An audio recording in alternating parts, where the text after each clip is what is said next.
And we are live once again.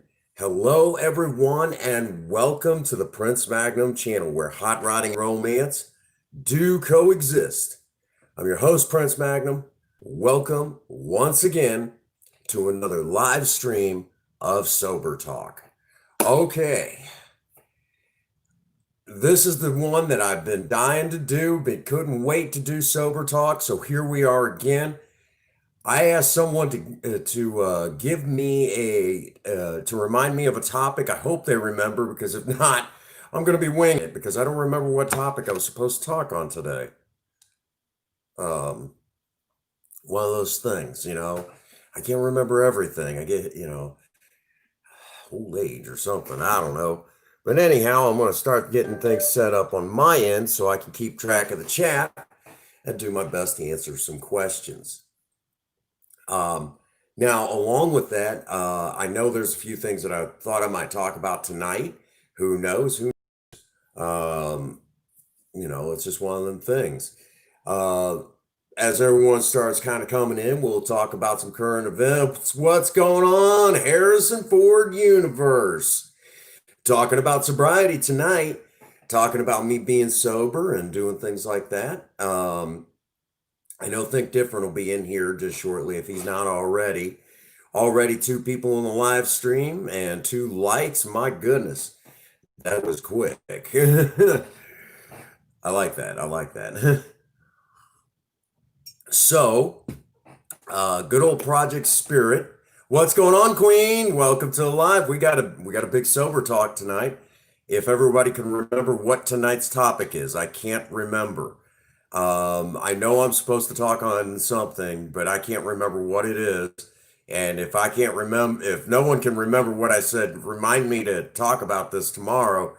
I am definitely not going to be able to, I'm going to have to wing it, which is fine. I don't mind. I can do that. I can do that. Thanks, Queen. Yeah, I have a hard time remembering things, I can't remember everything. Doggone it. Now, get y'all caught up to speed. Project Spirit goes into the shop tomorrow, right after I get out of work. Basically, I am doing fantastic. I had something interesting happen to me today. I woke up this morning and I found it not necessary to take a drink. And y'all know when that, yeah, I know. I can't remember. I keep saying it's sometimes. Sometimes I just don't remember. We're not quite to Alzheimer's yet. Well, Harrison, just make yourself comfortable here. We all love you just the way you are and wouldn't have you any other way. Oh man. So tomorrow, right as soon as I get out of work, I got to drop Project Spirit off. Basically, Princess Faye knows to come pick me up from the shop that she normally goes to. I got to do a little bit of business there, and basically, Spirit gets. I gotta after the stream. I got to go take this stuff out to the car, but I got to take new steering wheel out, so that's got to be in the car, ready to go. And from there, I also got to make sure her spacer, the spacer, just in case, is in there, and I need to make sure that that the new turn signal switch is in there. Yeah, that's a very nice steering wheel. So Project Spirit, after tomorrow, Saturday, I got to go pick her up from the shop Saturday morning, and when I pick her up from the shop, it'll already be paid for. So all I got to do is pick her up and bring her home. That's it. So Saturday morning, I pick Spirit up from the shop. She comes home, and all new custom wheel. What's going on, Third Gen 83? Welcome to the live stream, my man. We were just talking about how Spirit's going into the shop tomorrow for a little while, and I'll be picking her up Saturday. Her new steering wheel goes in tomorrow. I'm all excited. Thank you again for sending. I've been so excited. And I've been like, I cannot wait to get this in there. What's going on, Daniel? Everyone's starting to make their way in. Again, I hope you all can remember what I was taught, what I was supposed to talk about last night. I said somebody remind me on tomorrow. I can't remember, you know, because I wanted to talk about something and I can't remember what it was that I wanted to talk about. Um, just one of them things. So I'm excited about, excited about that. And I know, when we're talking sobriety, uh, I don't know yet. I don't know yet. The spacer is going to go up, and I'm going to tell them I have, that spacer that just in case, didn't know if we were going to need it or not. I told them, I said, everything that we're hopeful, everything that you might need should already be there. And they're like, awesome. That's makes things so easy. You know, old Rodney, over there, Torque Diesel and Auto. What's going on, Hades? Hey, think different. You made it. Think different. What was I supposed to talk on today? I don't remember to save my life. I know we said that I was going to talk on something, but I can't remember what it was. I can't remember. Um, and I hope you remember because I asked somebody to remind me what we were supposed to talk about today. Real quick. Yeah. Real quick. This here is my the coffee cup my son bought me for this past Christmas. My son bought me this. I'm like, son, you got me a coffee cup. So my son bought me this coffee cup, and it's kind of special, drinking coffee out of the coffee cup my son got me. It is a beautiful day to be sober, and I'll tell y'all. There's an old saying that comes from a meeting I was at. I do too. I do too. Yeah, my son got me this. He was basically telling my mom, he said, Grandma, do you think that Dad could use a new coffee cup? She said, I know how much your dad loves his coffee. So he'd probably be glad you bought him one if you get him one. And okay. And this is what he picked out. That's my boy. It is a beautiful day to be sober. Any day above ground is a beautiful day to be sober. I'll tell you that right now. Again, I had a miracle happen to me today. I woke up this morning and I found it not necessary to take a drink. And any day that happens is still truly a miracle. And that's any day. You know, I'm very grateful for my sobriety. Very grateful. You know, I'd take my worst day sober over my best day drunk. Hands down, bar none. Um, just one of them things. One of them things. Real quick to get y'all caught up to speed. Um, Dang it. Um, After the live stream, once I take those parts down to Project Spirit, I'm probably gonna edit together another aircraft remover. I had thought I was originally gonna go ahead and release the Death Star one, and I thought, no, it just an idea for one popped into my head, and I was like, I so got to do that one. I'm not gonna tell y'all what it is, but I got to do that one. And then once I do that one, then I think we're gonna go ahead and wind down the original series so I can start moving into the next part of the series. Um, no, aircraft remover will continue. It's just, if you will, it's like season one ends, and then we're going into what is known as aircraft remover other uses. Okay, and aircraft remover other uses, it's a little bit more. It's basically going to be a little bit more random, maybe even a little meme oriented. So it's going to be a little bit more random than before. So it's going to be good. It's going to be good. It's a lot of fun. I've already done one, and I've got an idea for another.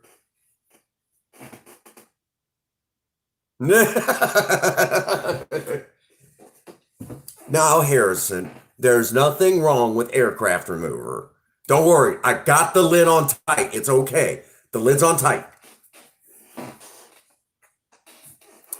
But I got an idea for another aircraft remover.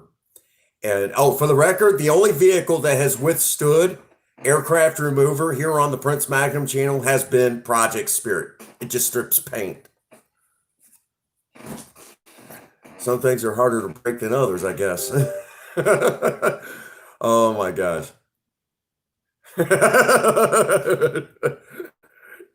Oh my gosh. I got it. I'm telling you, Harrison. Hey, what's going on, Viable? Welcome to the live stream. We are now at that 10-minute marker, and I think we got a pretty good crowd going. So it is at that time that we kind of begin talking about. Does anybody remember what today's topic was supposed to be? I said, there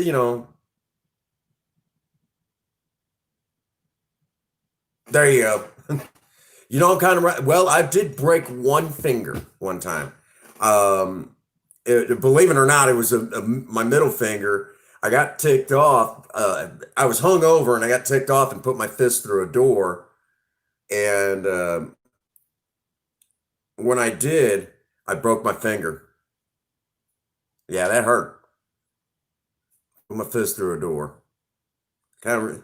It's been so long ago too. I barely even remember which one it was. That one. It's that one right there. Yep. Took me a second to remember. Been so long ago. I guess it wasn't that bad. I was hung over anyway, so it didn't really matter. I splinted up my finger and went to work. Yeah, put my fist right through a door.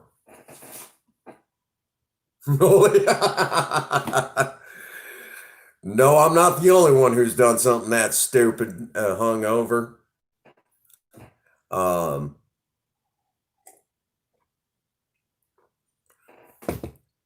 right. So no, it's just a regular old wooden door and put my fist through it. Oh goodness. Let's go over here. Oh, here we go again. Ah, it would be my luck. I'd find that stud in the wall and bounce my fist off of that. Oh, be my luck. I know last week I was answered the question how I deal with going into places where there's going to be alcohol or dealing with being around alcohol because I got to ask the good one. All righty. I think I need to read what is oftentimes called How It Works from the Big Book. It's been a little while since we've read it, and I think it's a good one to kind of go to, kind of help set the tone. So bear with me, even though let me get to the end. When I get to the end of this, I'll get caught up on chat because this is it's like super important. I mean, you guys are going to love this. Hear it in every AA meeting. You'll hear this. Okay. This is what is called How It Works from chapter 5 of the Big Book. Okay. Works just fine. I can hear some of the old timers. Rarely have we seen a person fail who has thoroughly followed our path. Those who do not recover are people who cannot or will not completely give themselves to the simple program. Usually men and women who are constitutionally incapable of being honest with themselves. They're such unfortunates, they are not at fault. They seem to have been born that way. They are naturally incapable of grasping and developing a manner of living which demands rigorous honesty. Their chances are less than average. There are those, too, who suffer from grave emotional and mental disorders, but many of them do recover if they have the capacity to be honest. Our stories disclose in a general way what we used to be like, what happened, and what we are like now. If you have decided you want what we have and are willing to go to any length to get it, then you're ready to take certain steps. At some of these we balked. We thought we could find an easier, softer way, but we could not. With all the earnestness at our command, we beg of you to be fearless and thorough from the very start. Some of us have tried to hold on to our old ideas, and the result was nil until we let go. Absolutely. Remember that we deal with alcohol, cunning, baffling, powerful. Without help, it is too much for us. But there is one who has all power. That one is God. May you find him now. Half measures availed us nothing. We stood at the turning point. We asked his protection and care with complete abandon. Here are the steps we took, which are suggested as a program of recovery. 1, we admitted we were powerless over alcohol, that our lives had become unmanageable. 2, came to believe that a power greater than ourselves could restore us to sanity. 3, made a decision to turn our will and our lives over to the care of God as we understood him. 4, made a searching and fearless moral inventory of ourselves. 5, admitted to God, to ourselves, and to another human being the exact nature of our wrongs. 6, we're entirely ready to have God remove all these defects of character. 7, humbly ask him to remove our shortcomings. 8, made a list of all persons we had harmed and became willing to make amends to them all. 9, made direct amends to such people wherever possible, except when to do so would injure them or others. 10, continue to take personal inventory, and when we were wrong, promptly admitted it. 11, sought through prayer and meditation to improve our conscious contact with God as we understood him, praying only knowledge of his will for us and the power to carry that out. 12, having had a spiritual awakening as a result of these steps, we tried to carry this message to alcoholics and practice these principles in all our affairs. Many of us exclaimed, "What an order! I can't go through with it." Do not be discouraged. No one among us has been able to maintain anything like perfect adherence to these principles. We are not saints. The point is that we're willing to grow along spiritual lines. The principles we have set down are guides to progress.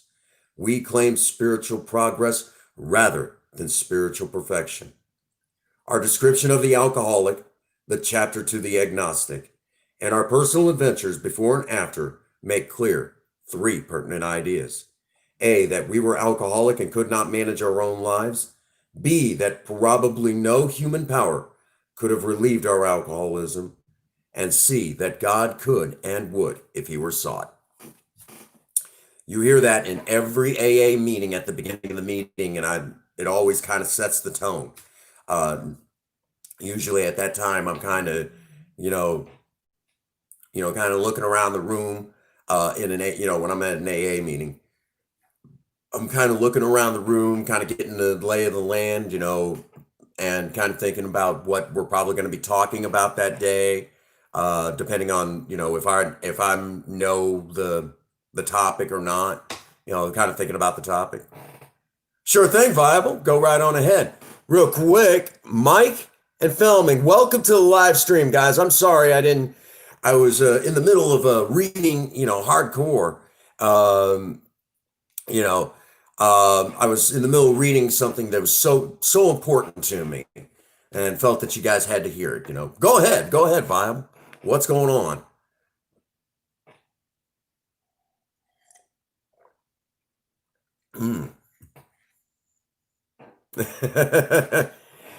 uh, here we are. We're having.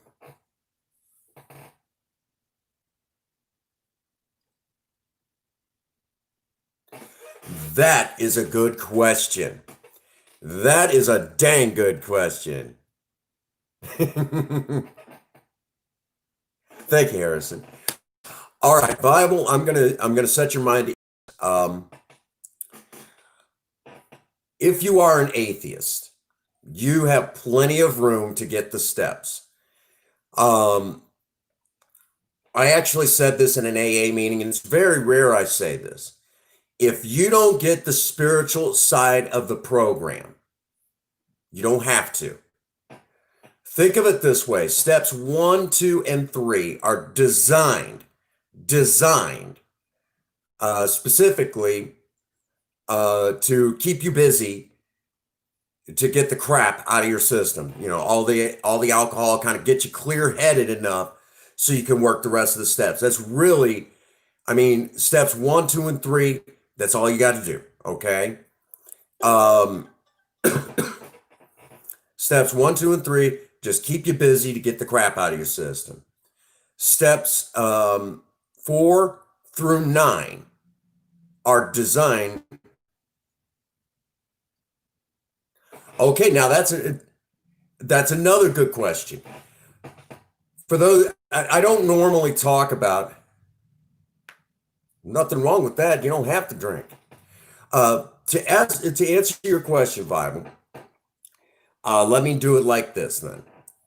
Um, I have been to an AA meeting where on one side of me was actually a Catholic priest, and on the other side of me was a Muslim. And I don't normally talk about this when I talk about AA, but you asked the right question, so I'm going to be open and admit it. I am a neo-pagan. I actually follow a lot of things that my Native American ancestors, um, and I also follow the religious beliefs of the Vikings at the same time too. I've incorporated the two. Nothing special there. People do that all the time. But in my particular case, I'm pagan. So my pagan beliefs work just fine.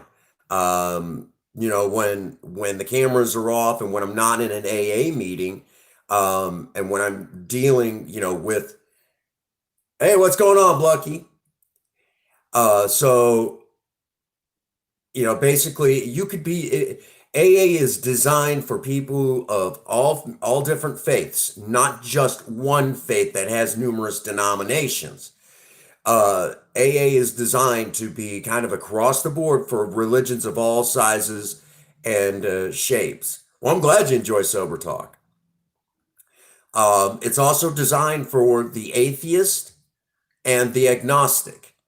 It's even designed, believe it or not, for the true to life Satanist, not the one that you hear about, that some people think. Well, the Muslim in question.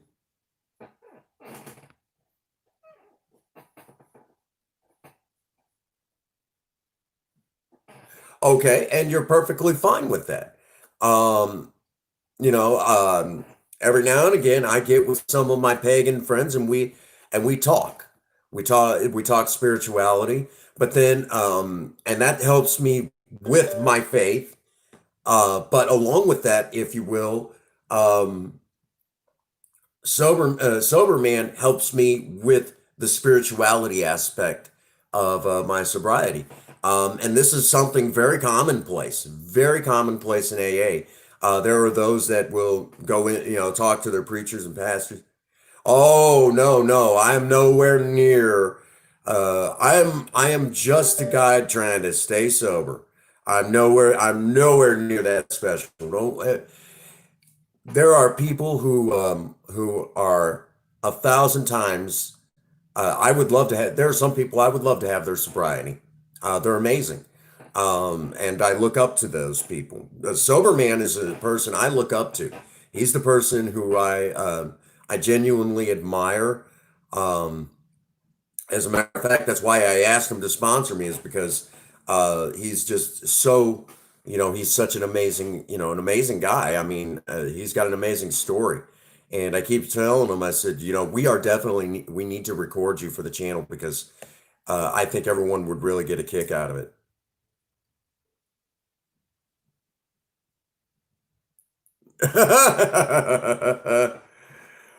um, I was going to say the Muslim that I met, he was in the U.S. Navy. And when he got out of the Navy, he was married to a Muslim that he met in Turkey and came home, and something happened that she got really sick and passed away. And when she passed away, it was just devastated him, and he went off the deep end drinking, and it just destroyed him. but while he was married, he converted to Islam, and you know, um, when he converted to Islam, I know this because, like I said, I sat right next to him, and on the other side of me was a Catholic priest. Well, he was kind of a, if you will, retired from the seminary. So, you know, I I enjoyed that. It was really neat. It was really neat. Because I never, you guys have heard me make that joke. A pagan, a Muslim, and a Catholic walk into an AA meeting, and the chairperson looks up and says, "What the hell is this? Some sort of a joke?" You know, you know. So, um, but yes, AA is designed, um, and what we'll actually tell an atheist is, you don't have to believe in God. Um, you can believe, a lot of atheists are real sciencey types, anyways, extreme sciencey types. I'm a kind of a sciencey type because of my time in the medical field. Um, no, if anything, I'm Prince Magnum, a keeper of knowledge. That's all I am. Uh, a protector of knowledge. That being said, um, a lot of times we'll tell an atheist, maybe there's a force within the universe that makes it work the way that it does, and we don't know what it is. That is something that you can use for the spiritual side. Another one is God can be, and I know it's going to sound weird, but once I explain it, it'll make sense. God can even be the AA group itself because they have found a solution, and that solution is the higher order that you're trying to obtain. So if you will, um, you know, uh, the group has found the solution that you're looking for. So you don't necessarily have to pray to them, or anything like that. But there's ways to kind of trick your way through the program. No, no, I'm just good old Prince Magnum. Why would I want to be? Um, Now that we've discussed that, and you guys asked those right questions, um, see, I love good question. That's a good question, because not many people ask that, and we have people of all different walks of life.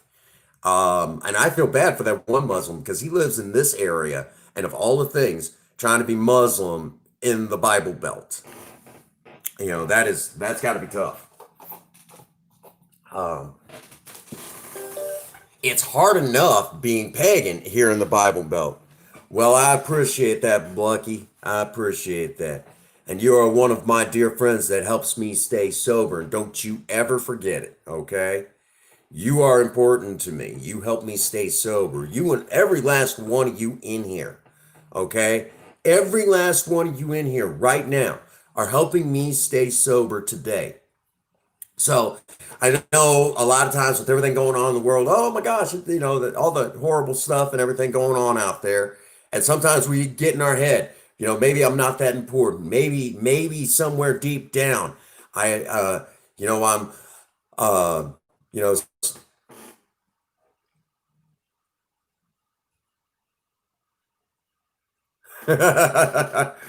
well, we don't do that actually.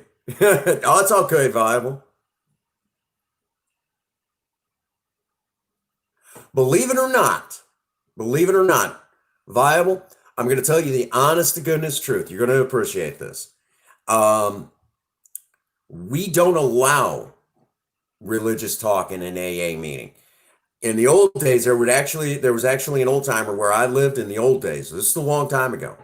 He would take his cane, and if you started talking church and stuff like that, he'd bang that cane on the table, and he said, "This is an AA meeting, not church. If you want to go to church, go to church. We're here to talk about sobriety. It is AA. We're talking Alcoholics Anonymous. Even though we're talking spiritual. Okay, let me break it down for you. All right. Religion is a group of people who believe in a God along the same lines. Not always do they agree everything. Yeah. Not everything, they don't agree with, everything. Um, um, they don't always agree with each other, but that is religion, okay? Um, and then on the other side, you have spirituality. And what is spirituality? Your own personal relationship with a God of your understanding. That is what spirituality is. It's not, yes, AA does have some touches of Christianity, but it's designed specifically to allow many religions to kind of come in. So that's the way it was designed, just very much like our founding fathers in this country, if you will. So think about that and think about it, along those lines, that it was designed specifically for all religions, which is exactly the way it should be. Um, and it's even designed, as a matter of fact, to give you an idea.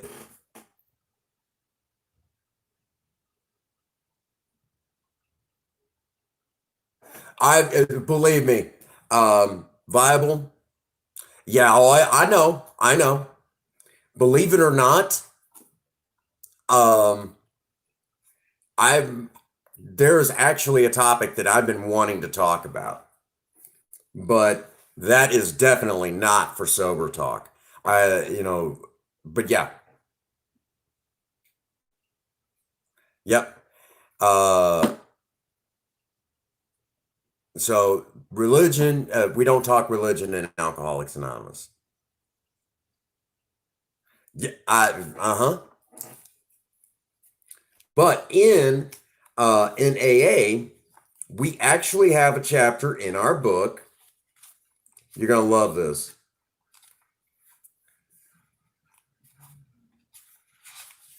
To give you an idea, we agnostics, not a joke. We actually have a chapter called We Agnostics.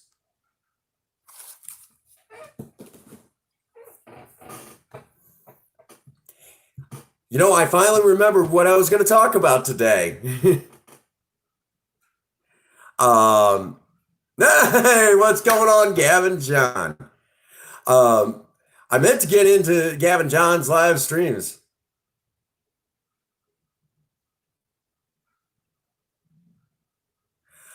I haven't been to an AA meeting in a little while.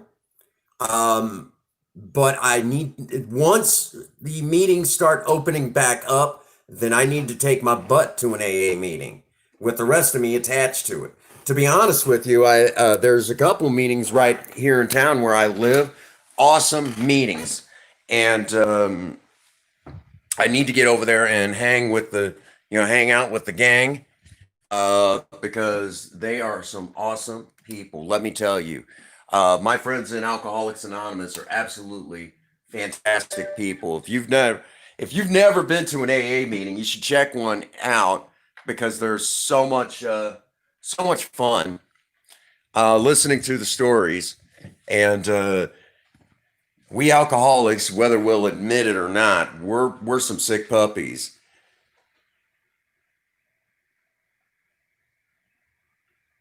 Eh? Yeah. So,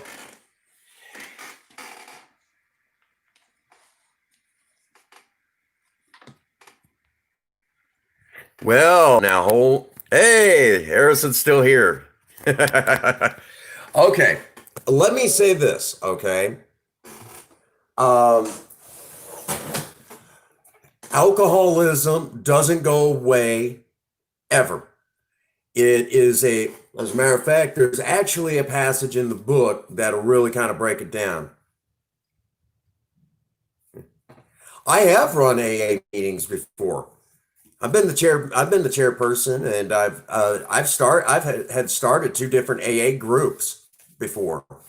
And I learned a lot from every time I've done that. Um, it was a lot of fun, and had a good time. Started a newcomers meeting. I started two different newcomers meetings, and that was so much fun, and had a great time. I learned so much from those meetings. They were just so much fun. Every Thursday night, um, Princess Faye and a friend of mine, we would go up to this church, and we would open it up. It was an open AA meeting, and oh,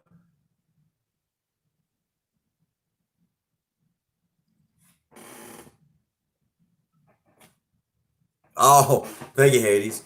My favorite color, black. Black is my favorite color. Let's see.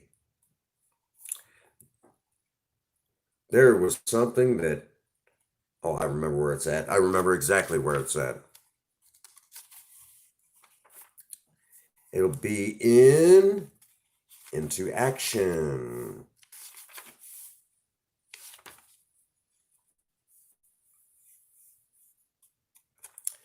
Here's a passage that'll really kind of break it down for you when talking about dealing with alcoholism. It is easy to let up on the spiritual program of action and rest on our laurels. We are headed for trouble if we do, for our alcohol foe.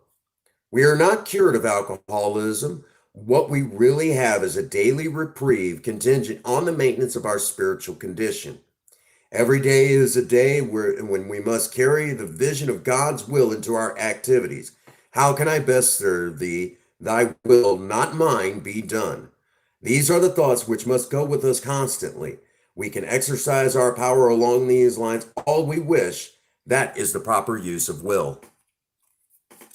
So, um, that, if you will, that is how it works. That is how it works we continue to keep working because alcoholism is a permanent disease. It is it stays with us for the rest of our lives. Um, and so it is my duty to, at least myself, to continue to keep working the program the best I can to the best of my ability. And sometimes I don't always do a very good job at it. But then, um, that is how that's how I stay sober. And every Thursday, I love going live and, and talking about sobriety. Sober Talk is one of my favorite live streams. Actually, it is my all-time favorite stream here on the channel. I mean, we could do all the other stuff and everything, but I love being able to go live and tell you, even if you don't have a problem with alcoholism, but telling you there is a solution to the problem with alcoholism. There is a solution. You don't have to, your loved ones don't have to stay in that world unless they want to. They can find a way out. There is hope. And to be able to tell people that there is still hope, that alcohol is still out there and we're still doing what we do. I know a lot of people get excited to know that AA still works after all these years. And I know a lot of you enjoy the language of how the big book. This is literally a book self-titled Alcoholics Anonymous. This is the book we call the big book. So whenever I'm reading it, this is what I'm reading. This is the actual AA big book, or Alcoholics Anonymous. And I told the story how it got the nickname the big book. But sobriety has given me a great deal of blessings, I guess you could say, and to be able to share those blessings and to talk about it, with you all. That is where it's at. Sobriety is, absolutely, living sobriety is a lot of fun. Tell you, an interesting story. Um, while I was still the while I was still the DCM, which is the district committee member for District 6 here in Missouri. You know, the Eastern area, District 6. And and I'll almost have to explain the service structure in Alcoholics Anonymous. But in a nutshell, I was the representative for my district, which encompasses 5 counties here in Missouri. So and that's how part of the AA service structure. I was at I was at Eastern Area Assembly, which happens 4 times a year. So at this assembly up in St. Louis, there was a debate, and the debate was is that they'd been having the area assembly in St. Louis in some way, shape, or form, or in Wentzville, and the debate was is that maybe it was time we moved moved it the started moving the assembly around the state a little bit. And a lot of people a lot of people out of the St. Louis area started getting really upset. Alcoholics don't like change, so they got really, really upset. And they were like, oh, this is a bad idea. This is a bad idea, and I'm listening and I'm like, no, it's not a bad idea. And finally, one guy went up there and he tried to explain by moving the AA area assembly for the eastern side of Missouri, moving it around the area would actually be a good idea. And he started trying to explain why it was a good idea. And finally, he basically, a lot of people got upset with him. Well, I went up there, told him who I was, the DCM for District 6, and everyone was like, yeah, all right, yeah. And I said, I could definitely tell I'm in a room full of alcoholics just like me because we don't like change. And I said, I said, right now we're suggesting something that's going to be a change for a lot of us. I said, but hear me out for just a moment. Change can be good. Change can be good. It depends. Depends on the situation. You got to evaluate it, but that's a common sense thing.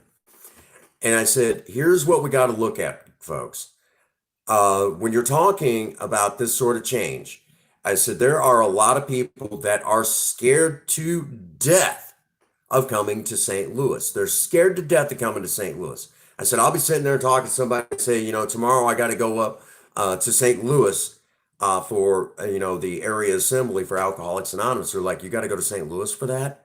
And I'm like, yeah, I'm representing my district. And so I got to go to St. Louis. And then they're like, wow. Hey, what's going on, Harold? Welcome to the live stream. I said, yeah, I got to get up there. I got to go up to St. Louis and represent my district. I'm doing fantastic. I woke up this morning and I had a miracle happen to me today. I found it not necessary to take a drink, and any day that still happens is definitely a miracle. But here I am, I said, people are scared to death of St. Louis. I said, now, I said, how do I put it? I said, when I tell people that I have to come to St. Louis to represent the groups up here, represent my district, that immediately a lot of people turn around and say, you're going to St. Louis? Got my coffee. I got to go to St. Louis for this. They're like, you got to go to St. Louis? Good luck. And I'm like, it's just going to St. Louis. It ain't no big deal. And here's the problem. And I actually said this in a meeting. I said, a lot of people, when you start talking St. Louis, they're scared of the traffic. The traffic is scary up here. People can't drive. I said, it's the honest to goodness truth. Missouri people usually cannot drive. They're in a hurry to go nowhere, And I said, and on top of that, I said, the news talks about horrible things all the time, and people are scared. They think St. Louis is a war zone. I said, even though I've come to St. Louis numerous times and I've never not made it out alive, I said, people are scared of St. Louis, where I live. I said, and I'm just a couple hours away, really. And a lot of people were like, okay, okay. Yeah, they were starting, they're like, okay, I get what he's saying. I said, so by moving around the area, you bring it closer. And when you bring it closer like that, a lot of people are going to be interested, in Alcoholics Anonymous to go to the area assembly. And then that's how they end up getting involved. And when they get involved, the next thing you know, they're, they're doing something. They're doing something. And a lot of people were like, wow, that totally makes sense. Everyone was like, that makes sense. I said, and I will tell you where I live, if you brought the area assembly to where I live, people would just be ecstatic to find out that Alcoholics Anonymous is still alive and well. I said, because sometimes we get so anonymous, people don't know how to find us. I said, so when people know that Alcoholics Anonymous is still strong like this, believe me, people appreciate it. And when I said all of that, everyone was like, wow. And that one guy said, I tried to, the one guy that they got angry with that tried to convince him that it was a good idea to move it around our area. He's like, I tried to say that. He said, I didn't even come close. He's like, the way you just did that, he said, it was impressive. I said, well, that's that gift of gab. I said, I'm pretty good at, at public speaking. He said, I was impressed. He said, I was sitting there saying, man, that's what I tried to say, but I couldn't do it. I couldn't do it. And I said, don't knock yourself. I said, you have many talents. I said, I knew exactly what you were saying. And I said, what you said spoke to me. That's why I went up and said what I said. I said, because when you said what you said, it spoke to me. He's like, so he's like, you got what I said. And I said, basically, when it went sideways, I knew what I needed to say, how to get people's attention. He got it, And I think I was in a room with when I went up there and did that, I was in a room with probably about 150 alcoholics, just like me, exactly like me. The first time I ever spoke to the largest group I've ever spoke, only like 5 minutes, was I think it was like 250 something, 200. It was somewhere between 250 to 270 other recovering alcoholics. I don't remember exactly how many, but it was a pretty big group, and it was exciting. It was really, really exciting. It was a lot of fun. And yeah, I had a great time. Had a great time, those AA functions are so much fun. So much fun. You get up in front of, man, huge, huge. I'd love to go to Five Corners again, Five Corners Convention. And for the record, I'm just like every other alcoholic out there. It's just that because of the Prince Magnum channel, I get in here and I'll do what I do. And I know sometimes it's like, wow, you go into an AA meeting, you hear people talking just like me. It's the only thing that's different is I have a more enthusiastic way of putting it. That's really about it. But they say the same exact things that I do in an AA meeting. Not a joke. Not a joke. It's funny because you'll hear, matter of fact, I was at an AA meeting up in Washington, Missouri at a place called the Gold Cup. And this one guy heard me for the first time and he said, man, the way you talk. I said, but it's the same things you're saying. He said, yeah, I know. He said, but you do it in such a way, it sounds brand new to me. I said, how long you been sober? He's like 25 years sober. And he's like, I just love the way you put things. Well, then when he was celebrating like 25 years, he was, he said something. Oh yeah, he basically said, yeah, Prince Magnum over there. He said, he's like, I always love when he's at a meeting. He said because he'll say things, and even though I've heard them before, he'll say them in a way that I've never heard before, and he says it with such enthusiasm. He said, I'm always blown away by the way he says it, and he said, I'm easily amused, and I'm like, ah, man, he was picking on it. So everyone had a big laugh. I was like, I love you, brother. It was a lot of fun, a lot of fun. And, I'm just like everybody else. The only difference is that I go live here on the channel, and I love to tell you guys, about sobriety. It's so much fun. And finally remembered what I wanted to talk about today. You know the line that I say at the end of every live stream, every video. Hi, honey. My beautiful wife has just bounced into the chat to say hi. Hi, honey. I miss you. I wish you were home. Um, my beautiful wife. She puts up with me. But there's an old story. Um, the you know the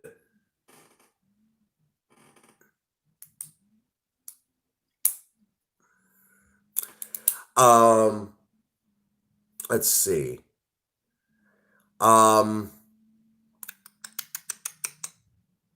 The story of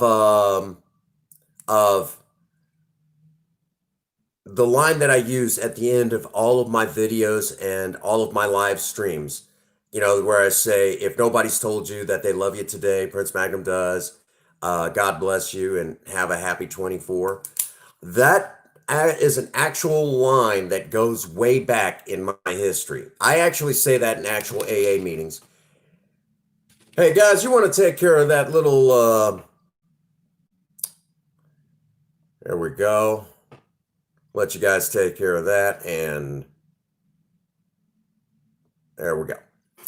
All righty. So, took care of that little bit of business right there. Now, that particular that line actually has a story. And that story basically is that back when I was about 7 months sober man actually he more or less came in. Well, we were hanging out together, and we were I think we were getting ready to go to an AA meeting, come to think of it. It was about 7 months sober. And as we were talking about me going to an AA meeting, about us going to an AA meeting, he was telling me this story of a guy named Floyd. And Floyd would go into every AA meeting, and even if he didn't say anything that meeting, he would always say the line, if nobody's told you, any of you, that they love you today, old Floyd does. God bless you and have a happy 24. And when I heard that, I'm like, sober man, you think old Floyd would mind if I use that? And he said, no. I said, because I really feel that way about Alcoholics Anonymous. I said, I really feel that way. I said, do you think he would mind? Not at all. Prince Magnum, I think he would actually be honored. And so what ended up happening was I said it at my first, said it at this one meeting, first time. And it took me, so basically I started at this one meeting, and it just kind of carried on from there.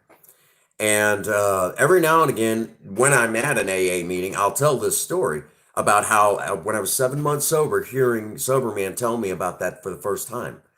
Now, old Floyd ended up passing away. He ended up passing away, oh gosh, a long while back.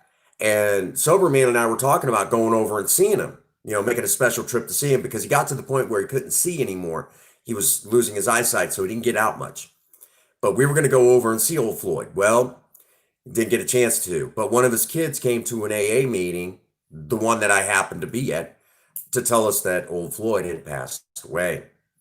And when he did, I ended up saying that line.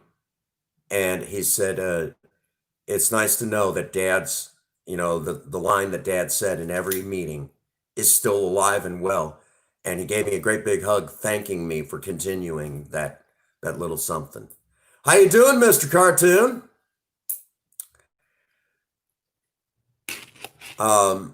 Real quick, I do need to take a moment and let you all know that earlier we did have our little troll in here. And just so they know, just so everybody knows, our secret tech guy who watches for that, he's he's watching right now. He has your IP address, and since so um, I'll be seeing you. Anyhow, um, now where was I? So that's the story behind that. That's the story behind that.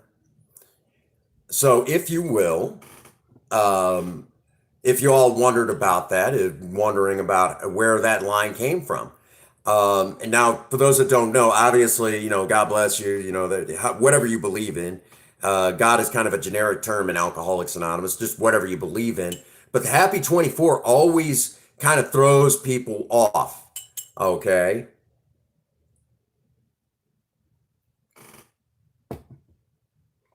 Um, kind of throws people off. 24 hours in a day.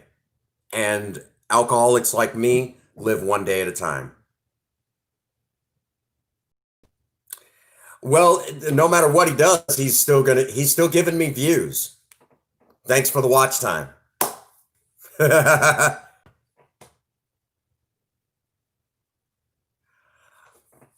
Because no one's that dumb.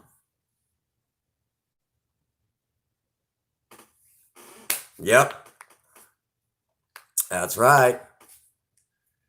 He'll be dancing to a new tune. But anyhow, um, so now that we've discussed that, the other thing that we also need to bring up is the fact that, you know, Mr. Cartoon, we know exactly who the troll is. We know exactly who the troll is. Right now, secretly in the background for quite a while now, we have had my brand new tech guy watching. This guy's a level 1 IT kind of guy, and he's been watching very, very secretively. This IT guy also has his own YouTube channel, not super huge, but he has been watching closely. And it wasn't that long ago that he basically, same guy, and we were able to spot all of that pretty quickly. And now he's pretty well narrowed it down. So problem solved. Basically, this person will be dealt with, because I'm trying to work here and I'm trying to bring a message of peace and hope. Alcoholics Anonymous has saved my life. I mean, what kind of person would do that? Really, really. Um, you know, it has to be a severe low life.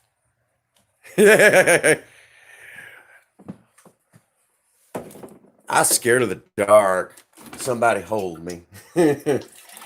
uh, you know, that's what's up. Go for it, Queen. You could always, Queen. You're allowed to put in as much as you want. You say whatever you need.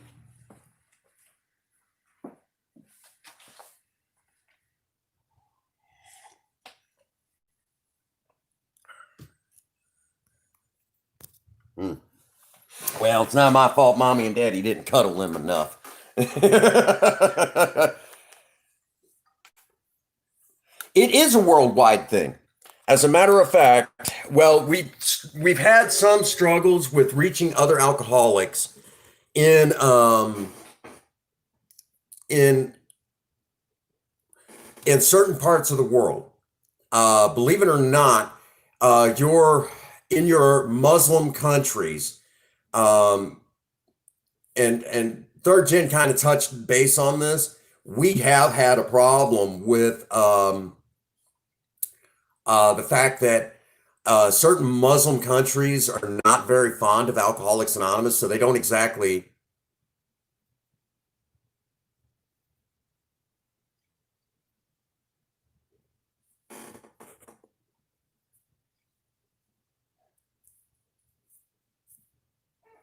There you go.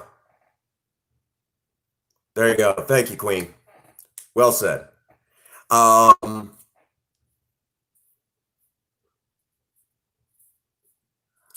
that's right. So that all being said, um, in certain parts of the world, we have a little bit of difficulty. Um, because like with your Muslim countries, we have problems with alcohol here. Yeah, you do. Um, and here in the U.S., we actually have problems with some churches when it comes to Alcoholics Anonymous. Some of our followers, some of the actual members who are Christian will go into churches and they'll actually have members in their own church tell them, well, you're not going to be alcoholic forever. And then all of a sudden the person relapses and ends up dead. Those members of the church basically convinced them that they were somehow healed of alcoholism and that they're like everybody else. So they started getting it in their head. They drank, couldn't stop, and end up dead. So believe it or not, that is actually a commonplace thing.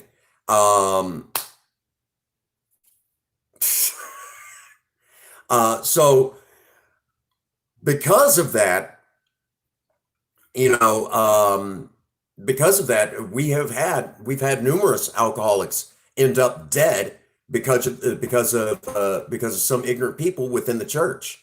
And the irony of that, someone in the church, doing that. And I'm not knocking the church, okay?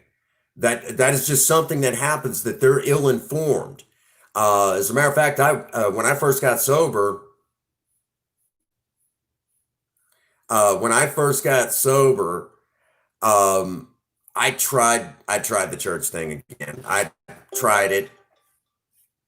I tried that, and what ended up happening was, as I was, you know, as I was dealing, trying to do the church thing, I had people in the church basically telling me that I wasn't going to stay alcoholic forever. And in the process of them saying that I wasn't going to stay alcoholic forever, I was like, you guys really don't know about alcoholism. And I told the pastor about it, and he basically chewed the congregation out, saying, you don't know what an alcoholic goes through.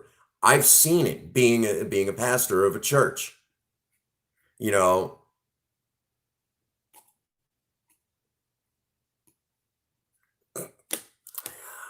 So that's kind of how it all worked, you know. And then after, then it was like, what am I doing? And I signed off again, for the second time in my life, signed off on that religion, and went back to exactly what it is that keeps me sober. And Harrison, big stream hug to you, buddy. So that's how it all worked. And I was about 2 weeks sober, and I'm like, yeah, I can't do this. I can't do this. It took 2 weeks for me to decide that. It took me 2 weeks to decide that the church wasn't for me still, you know. Um, but I will say that I have met some really neat Christian people, some really awesome Christian people in Alcoholics Anonymous. Again, AA is a cross section. Ha! Harrison, I wish that was the case. I wish that was the case. I am strong because a lot of people support me. And let me go ahead and just do it like this. Let me say it to all of you just like this. You guys are the ones that help me stay sober. You guys are the ones that help me stay strong. Every last one of you. Okay.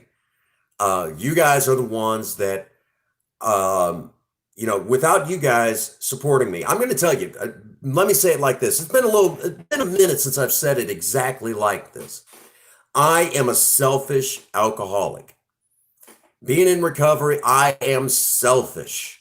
I am so selfish, in fact, that not only do I need every last member of Alcoholics Anonymous worldwide, but I need all of you. And how many of you are there? The Maverick Nation is over 1,000 strong. That is how selfish I am. There's over 1,000 of you, you know, continuing to push this channel in the direction that it's going. And I need every last one of you to help me stay sober. That should tell you how big, the Prince Magnum channel really is, and how important you guys are. You guys help me stay sober. You guys are the ones that continue to help me stay sober. If you were feeling down, feeling low, maybe you weren't thinking too great of yourself or something like that.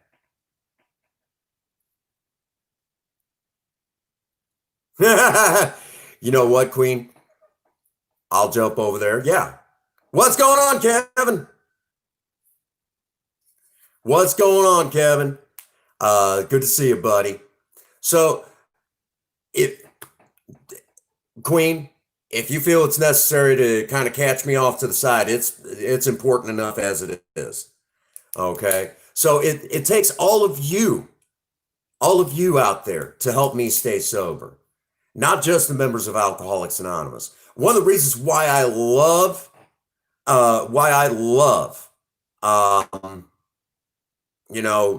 love doing sober talk on Thursday nights is because I can go live. I'll probably corner you on Discord. Just holler at me on Discord. But it's all of you that help me stay sober. Every last one of you. You guys are the ones that continue to help me stay strong.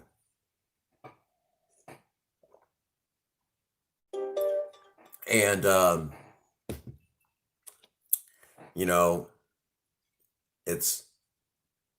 even you, Harrison, even you help me stay sober. We might go live and we might do goofy and crazy stuff, but it's all of you that continue to, in AA, we try to have fun. We try to have as much fun as we possibly can.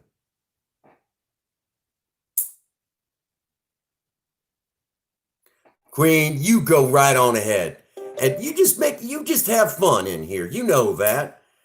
Even, we are not a glum lot in Alcoholics Anonymous. It's all about having fun. Okay? It's about having fun too. Laughter's good for you. Laughter's good for you. All righty. As a matter of fact, I'm going to tell you. Oh. Oh. Well, now you're going to have to tell me, you're going to have to corner me in Discord.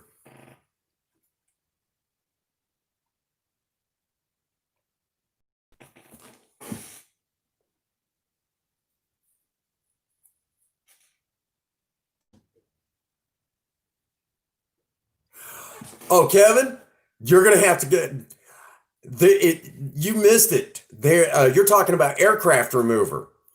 Aircraft Remover is an entire series where we use this to take out, there's a playlist. Go to the playlist. I promise you won't be able to stop laughing. Aircraft Remover is really funny.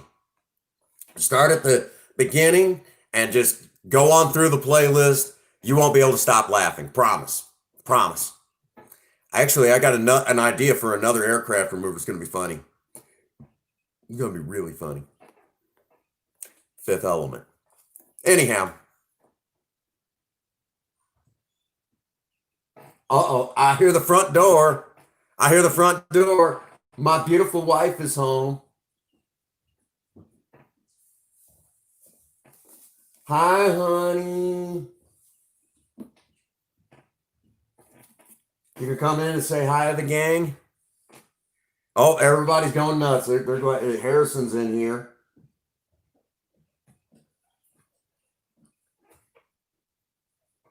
Well, not literally in here, but you get the idea. Come on. Gotta come give me a kiss.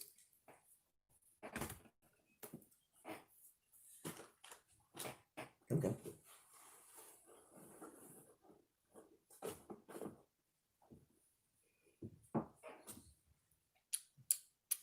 Mm.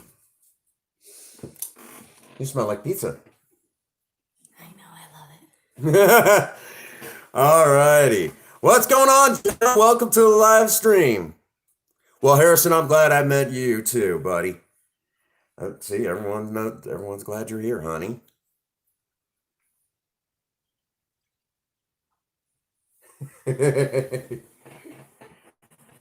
My beautiful, lovely wife. She puts up with me. Yes, yes, she does. As a matter of fact, tell y'all a funny story. Way back when we both had Mavericks, she had her Project Vera was a canary yellow Maverick, and uh-oh, I don't want them. you know what? Uh-oh, where's my $5?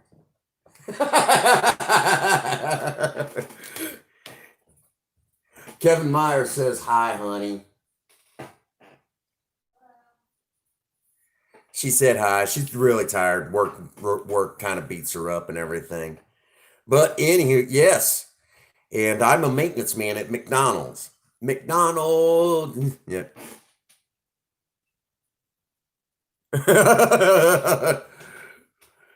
I'll have to tell her that. But no. Um, she brought me Reese's. Shh. Don't tell my wife I'm not supposed to be eating sweets. What's going on, Jesse Johnson? So yeah, I mean, um, I've got funny stories about sobriety.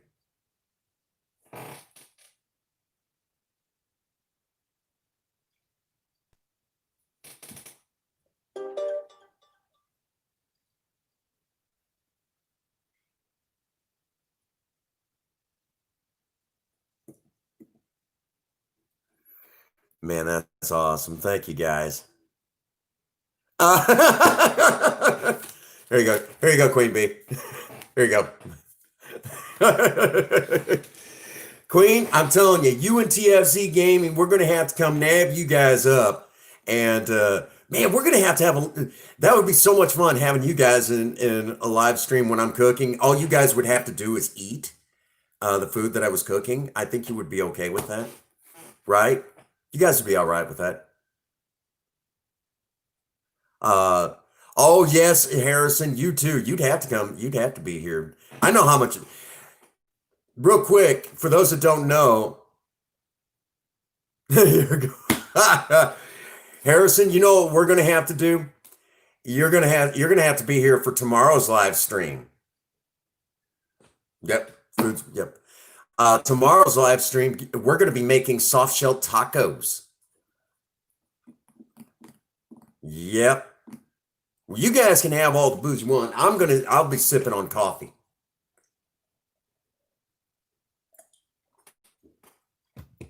Yeah, I get root beer.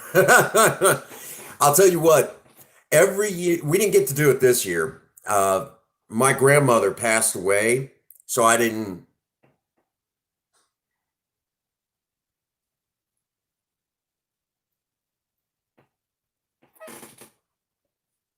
Yeah.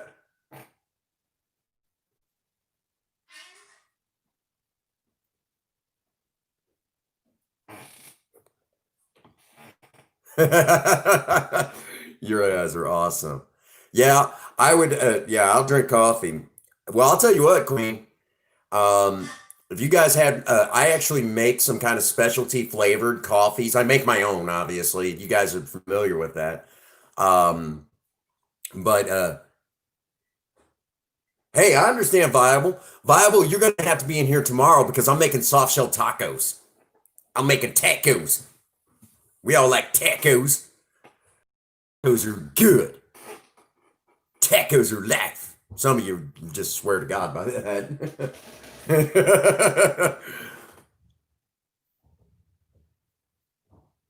Yeah, I'll have to try your coffee out. I'm definitely interested. And for the record, you go into some and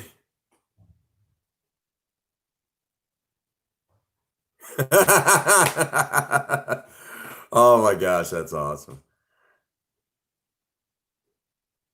Um, I was thinking of calling it Fiesta Friday. We'll call it Fiesta Friday. Tomorrow's Friday. Yeah, Fiesta Friday tomorrow. How's that sound? Not siesta, but fiesta. Fiesta Friday. You like that? And see that I'll tell y'all. There was this one group um, that is still going strong.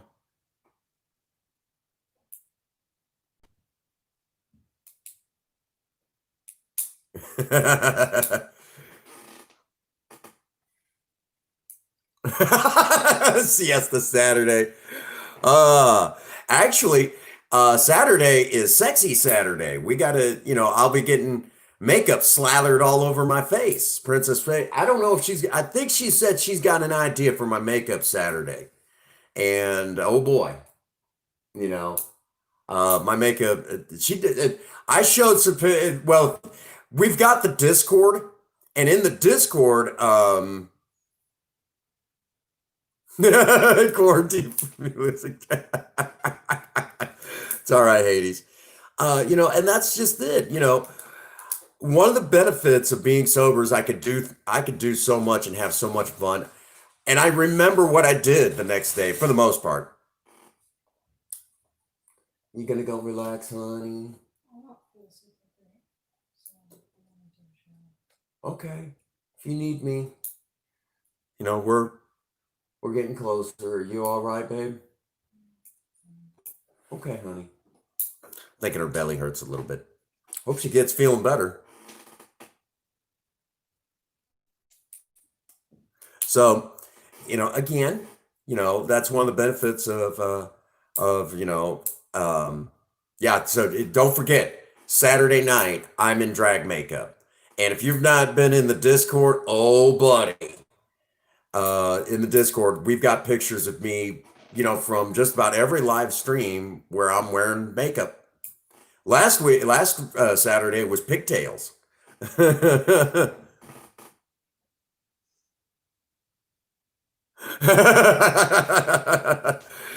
Yeah. I gotta behave myself. Princess Faye reminded me of one of my policies.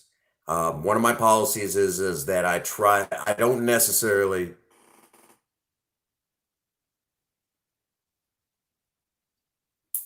She had her Maverick before she had the Grand Am.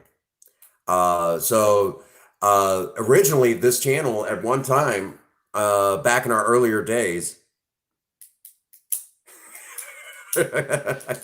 we are in the 21st century. Back,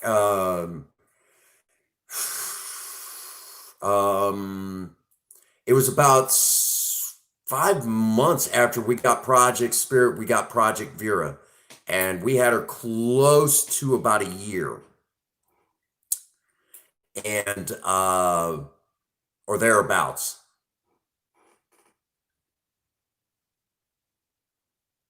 She had her Maverick before the Grand Am.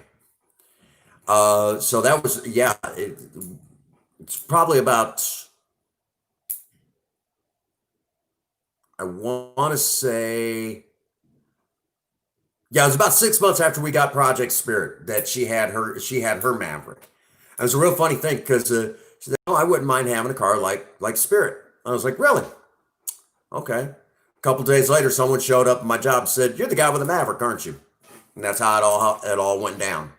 And bought the car for $200, not a joke. Bought the car for like $200, drug it home, fixed it up, and and she started driving it. And if it hadn't been for the frame rusting out from underneath it, she'd still be probably driving that car. It was a good little car. Good little car. It was a lot of fun. It was not near as fast as Spirit, but it was pretty dang quick. For a little six. Uh, we had a lot of fun. A lot of fun, and we did it. We actually did several car meets with both Mavericks, and we actually did one car show together. Princess Faye has her own first place trophy from Project.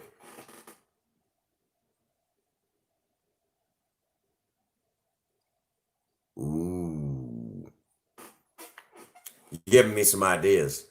Ooh.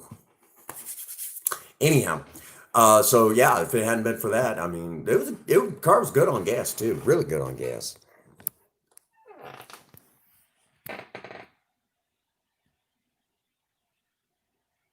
Ooh, now I'm definitely gonna have to try all that out.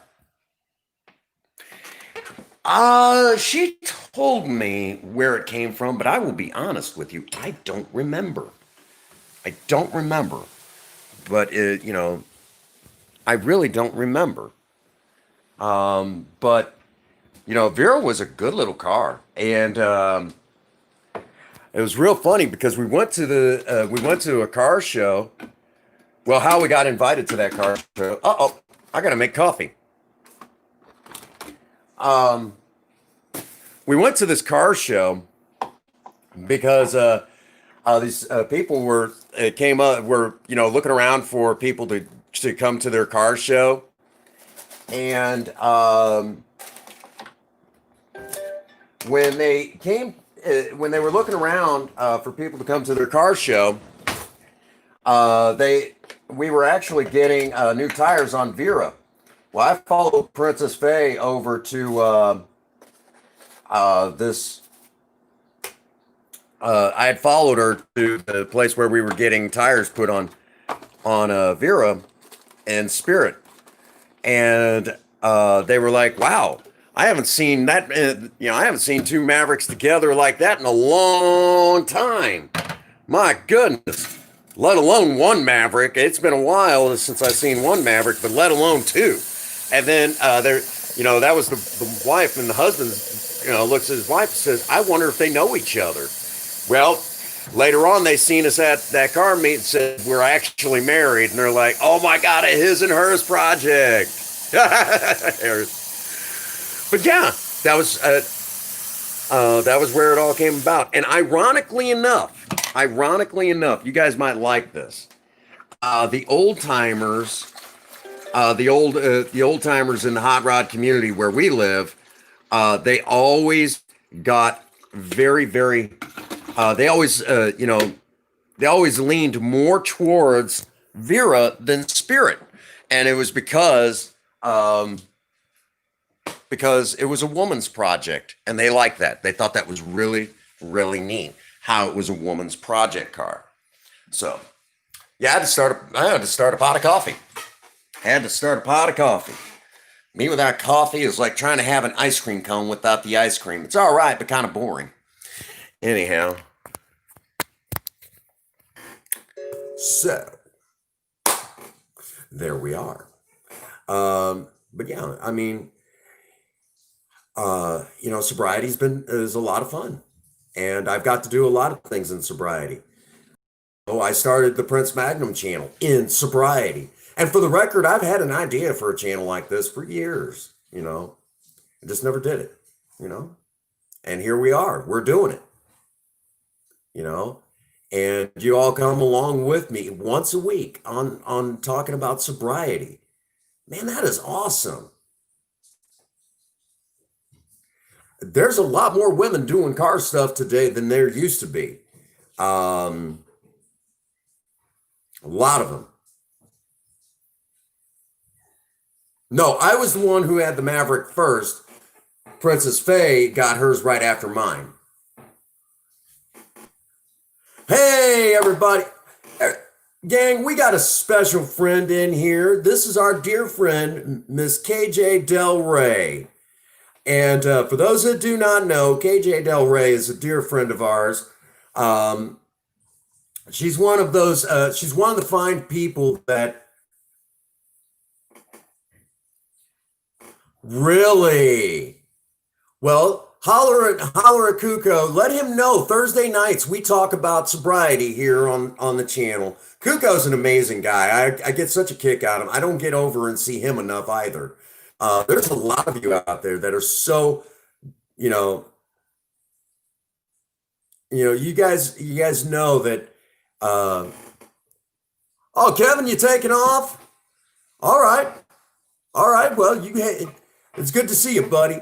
But for those that don't know, Miss KJ Del Rey is a dear friend of ours, and she was part of, she was part of one of the big expansion last year. She was the one that shouted me out as well, got me out there and mixing it up with a lot of you all, and that's how I found a lot of you guys, and that's how you all found me. So, let me say it again.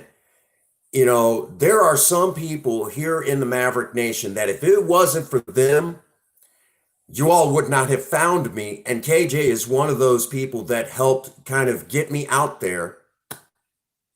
Yeah. And and here I am, mostly DIY, talking about sobriety and romance and things like that. Let me say right now, you know, um, KJ is one of those people that, she knew that, I mean, I did a little bit in games, but mostly I was something different. And she still shouted me out anyways. And let me say right now, that means the world to me that I have friends like that here on YouTube that are hardworking cogs within the Maverick Nation. She's one of those lady Mavericks that if it wasn't for her, I wouldn't have found a lot of you. So, she's just one of the blessings to the Prince Magnum channel that, I mean, I could start right now thanking her and I still would not be able to cover how important that she is. There's a lot of you like that. Actually, quite a few of you like that. Queen Bee's another one that I don't think I can ever give enough credit to how important she is. I know Gameron's another one. And, and let me tell you, that's one of the benefits of, oh, no, I appreciate you.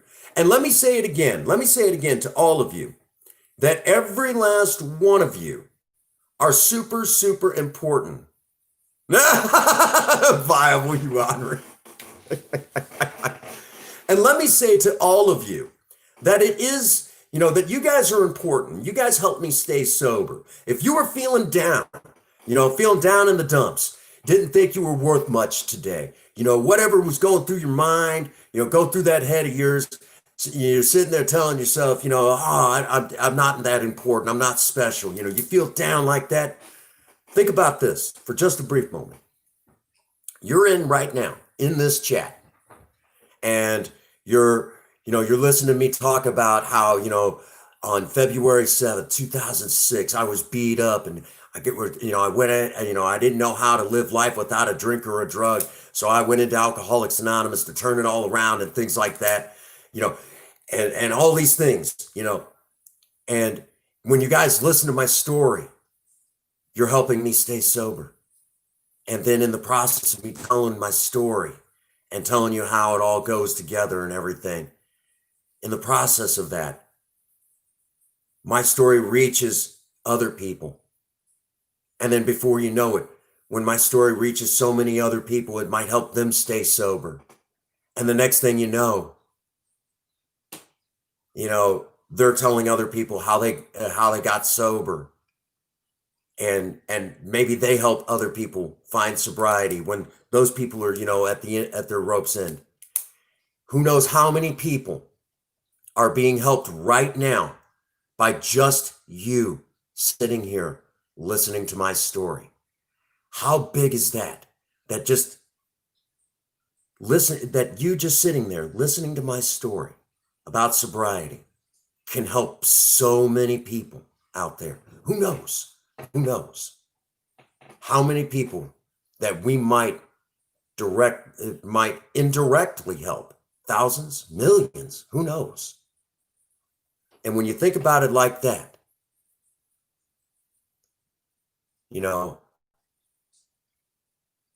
is there a reason for you to feel down or low? Not at all. because you're helping people just by being here today. Just by being here and listening to my story, you're helping people, and you don't even know those people. Who knows how many people you're helping right now just by being here with me? Thousands, millions. You may never even see those faces. You just know that they're out there and they exist. And they exist today because you were here with me. Don't worry about all the other stuff out there beating on your back and making you feel down. Don't worry about all that. All that matters is just today. Just for today, I am sober. And I am sober because of Alcoholics Anonymous and wonderful people just like you. So if you were feeling low today, I hope you don't feel that low now, knowing full well that you're helping people just by being here today. If that doesn't make you feel any better, I don't know what does. But all I can do is tell you the honest to goodness truth. I have no reason to lie to you about sobriety or anything like that. I tell it as it is. And the way this world works, as connected as we are, we all got to stick together. And when it comes to Alcoholics Anonymous, I've actually said in a meeting, we must all hang together or we will all drink separately. I actually said that in a meeting quite a few times. I've said that quite a few times in meetings, and a lot of people were like, ooh. And they were like, I never heard it put that way. We must all hang together or we will all drink separately. And a lot of people were like, that's actually pretty scary. So, just one of them things. Sober man always said that I was a good storyteller. He always liked to tell me, he said, Prince Magum, you're a hell of a storyteller. He said, I like that. He said, just don't embellish. Sober man, I know better than that. He's like, well, good. I'm glad. But again, for those that do not know, February 7th, 2006 is my sober date. So as of as of February 7th this year, it's been 14 years since my last drink. And, a lot of you actually also pulled me through some pretty heavy stuff. When I got when I was coming up on 14 years sober, my grandmother had passed away. One of my grandmothers passed away. And I was actually at work and I get this phone call and it was my mom. Mom says, your grandma passed away. And I'm like, what? Your grandma passed away. Okay, which one? Because both my grandmothers are still alive. And yeah, it was hard. And said, okay, so, Princess Faye and I set up, the hotel and everything. And we went up there for my grandmother's funeral. And it was devastating. And the day that, oh wow, man, that's hard. Went up there for my grandmother's funeral, and the day of her burial was the day I was celebrating 14 years of sobriety. You just lost your aunt? Oh my gosh, Harrison. Dang it, man. But yeah, managed to pull, the day that we buried my grandmother, I was celebrating 14 years of continuous sobriety. That is not a joke.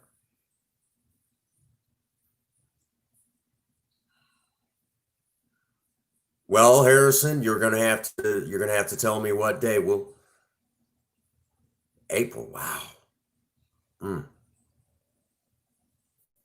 Man, it's hard when we lose loved ones.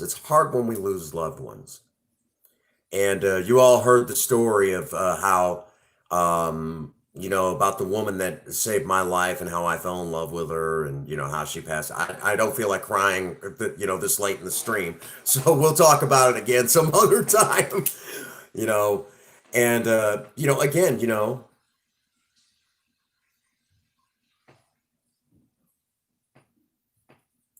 Well, um, yeah, I lost quite a few members of my family too. Um, yeah, it's hard losing loved ones. It's hard losing loved ones.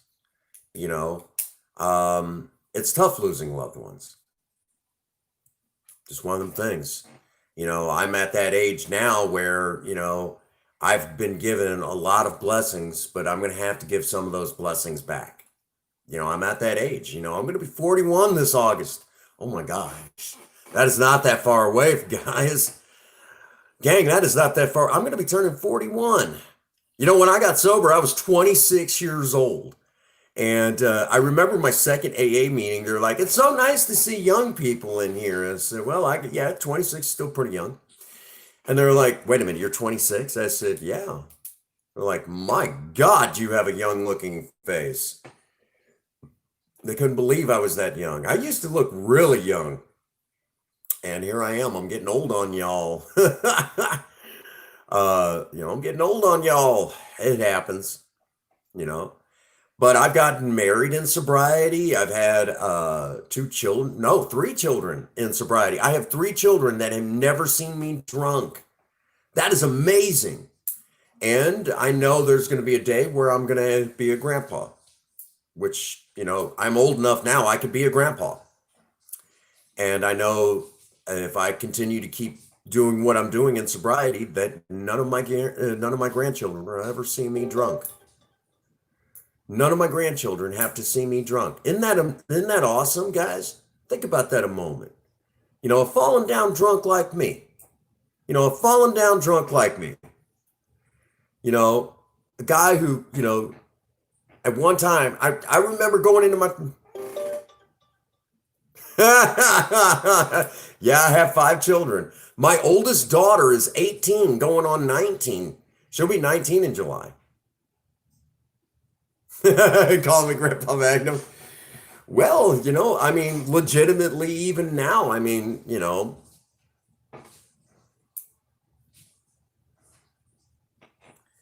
how old was I when I had my first drink? I was 14 years old when I had my first drunk. I was 14 years old. And there is if you will, Princess Faye and I have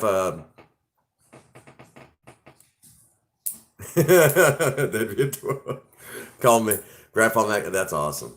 That day may come. That day may come. You know. I was 14, which ironically they say for alcoholics and drug addicts, when you first start your drinking and drugging, that age you were is the mindset that you're stuck with. Oh, I drank it. I started drinking again when I was 18. Um, you know, but yep. Who would have thunk that I would, when I first got sober at 26, I remember my first meeting. I actually said, "I don't think I'll last a week." And they said, "You don't have to last a week. Can you just do today?" I think I can make today. Okay. Then we'll worry about tomorrow when it gets here. Now for a riddle that I use in AA meetings. What is always coming but never seems to arrive? And the answer is tomorrow. Tomorrow is always coming, but it never gets here. So because of that, you never have to worry about tomorrow. You just got to worry about today. Yesterday is but a memory. Yesterday is but a memory. Tomorrow is still a mystery.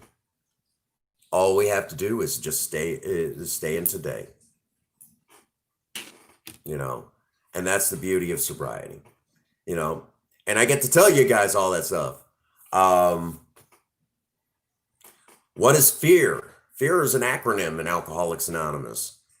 F everything and run.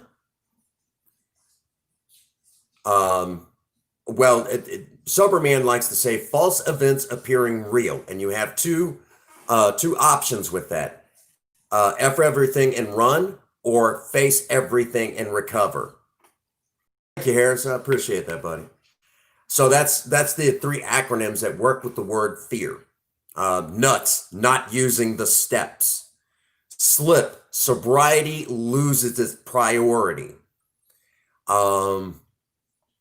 Sponsor, sober person offering newcomers suggestions on recovery. Sober man pounded this stuff into my head. Now, here's a good one. God, good orderly direction from good old drunks. That's a good one for our atheist and agnostic people. But a personal favorite, and you guys are going to love this, relationship.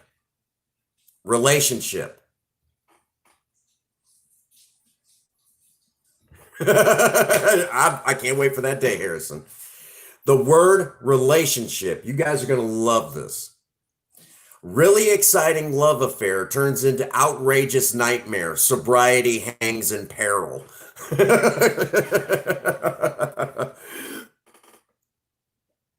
Right. Plane tickets. Coming down here to hang with me. Huh? That would be awesome. We all have just a great big, I keep saying it, we got to have a great big cookout and just everybody hang out with each other. I know every time we do a live stream, it's like, man, we all got to get together. We all got to hang out. And, and I would love that. I would absolutely love that. All of us, big cookout and just stuff our faces and eat, just eating all day long and just joke and have a good time and, starting the day and go all the way into the evening hours and just have fun. That would be amazing. That would be so amazing. I would have so much fun with that. I know I would. I would have a great time. Just hanging out with you all, every last one of you. And of course, I know I keep saying it. TFC Gaming and Queen Bee we need to drag them over here to HQ, and their job will just be to sit there and eat all the food, eat all the food with Princess Faye while I just keep cooking and have one of those great big, I know Harrison will be over here for food like that too. He'll be over here. Harrison would come over and I'll have him turn him into my assistant that day. That'd be fun, wouldn't it? And again, everything I'm talking about is the benefits of sobriety. That's the benefit of being sober. I got sober, and in the process, I've made a lot of wonderful friends even here on YouTube. I've made so many friends, so many of you. And you all help me stay sober, and you guys cheer and root me on. Keep going, Prince Magnum. Keep staying sober, And I mean, that's amazing. And just a little over 14 years ago, I was a falling down drunk. Didn't know how in the world I could live without alcohol. Was basically, with my mindset, was knocking on death's door. How awesome is that? That you guys, that here we are all these years later, Alcoholics Anonymous turned my life around. And today, I get to tell you all that there is hope. There is a solution. You don't have to live in that world. That's awesome. That is awesome. Truly awesome, isn't it? That something that was started in 1935 by a couple of drunks is going this strong today, and it helps so many people. And in the process, there's so many people that, even just here on the Prince Magnum channel, there's so many people that are like, keep staying sober. Keep doing what you're doing. Thank you for your sobriety. It means so much.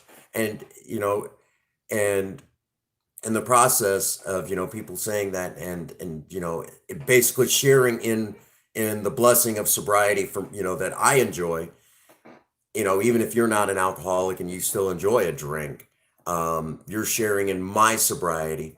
That's huge.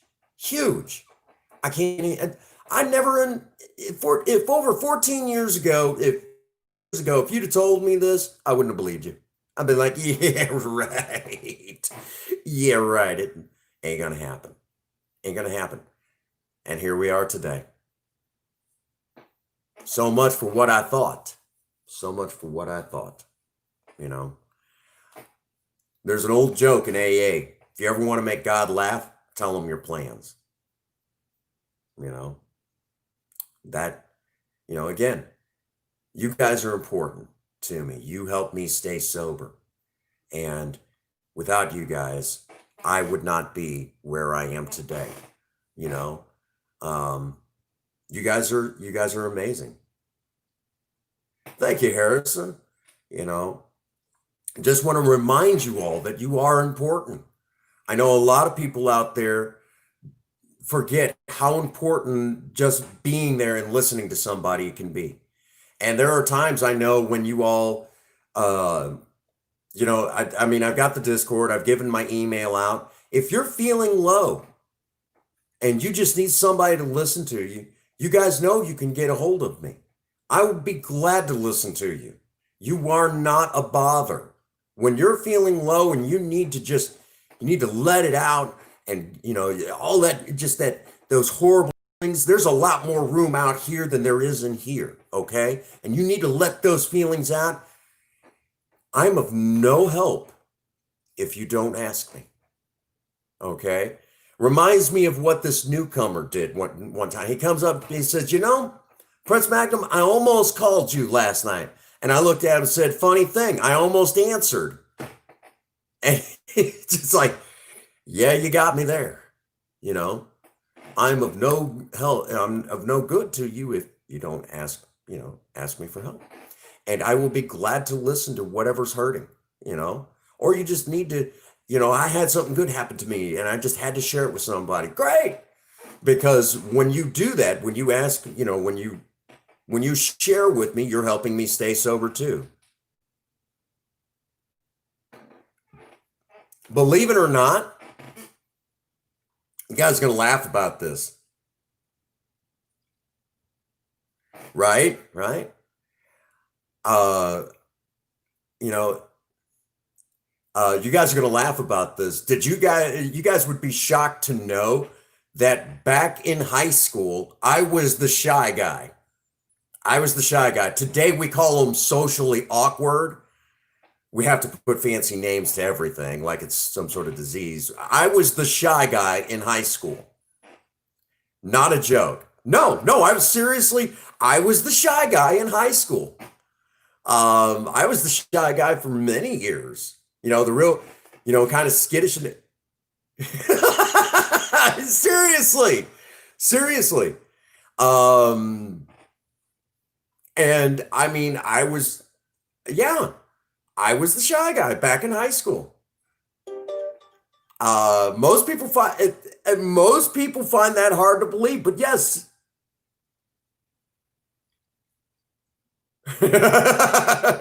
You guys don't. No, seriously. I was the shy guy in high school. The real quiet guy, off to himself. I got with my high school sweetheart, and I got a little bit more, outgoing. But yeah, I was the shy guy in high school. Most people find that hard to believe, but I really was.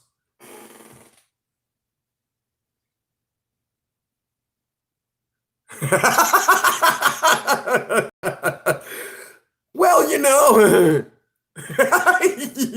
don't believe you guys have a heart. It's like, no, no, really. Yeah. I was 22 the first time I wore makeup. 22. And for the record, the first time I wore makeup, see what I mean? Yeah.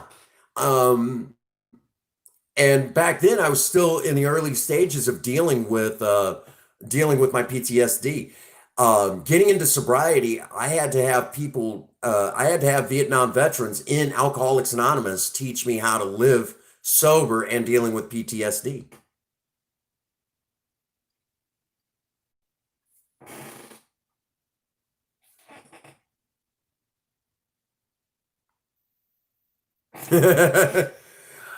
Back then, I'm telling you, back then I was really to myself. I was very quiet, very quiet.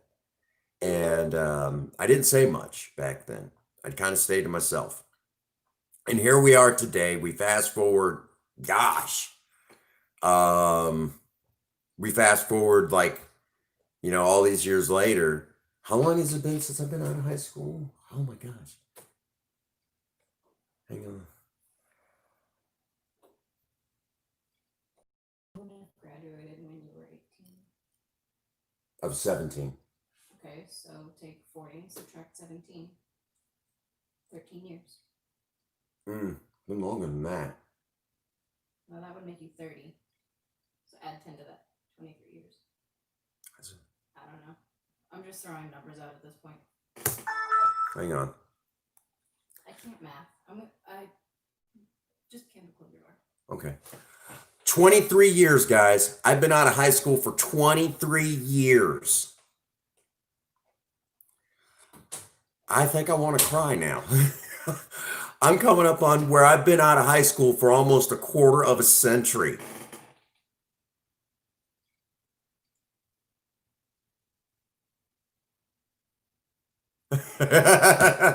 Basically, once they start talking to you, Hades, you get going then. I totally get it. I totally get it. But yeah, most people find it hard to believe that when I got sober,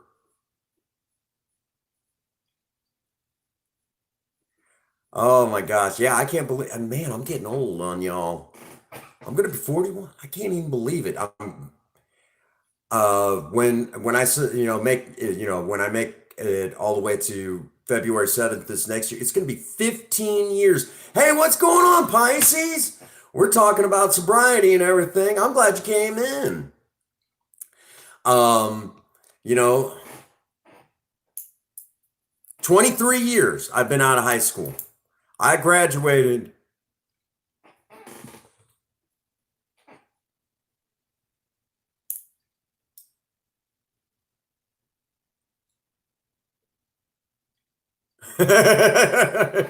Yeah, I'm gonna be 41 in August, and February of this next year, February 7th, it'll be 15 years since my last drink.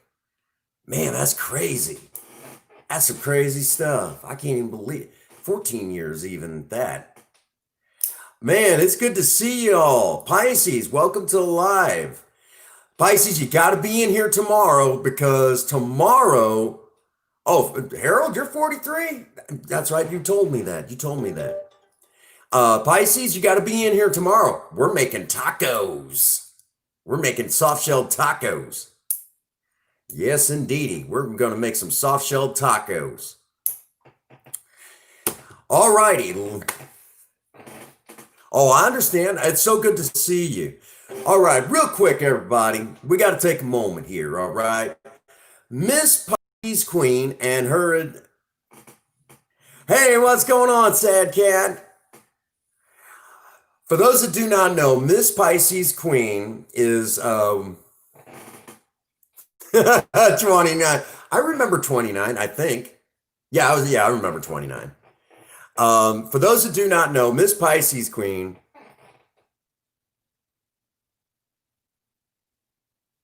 Oh, viable.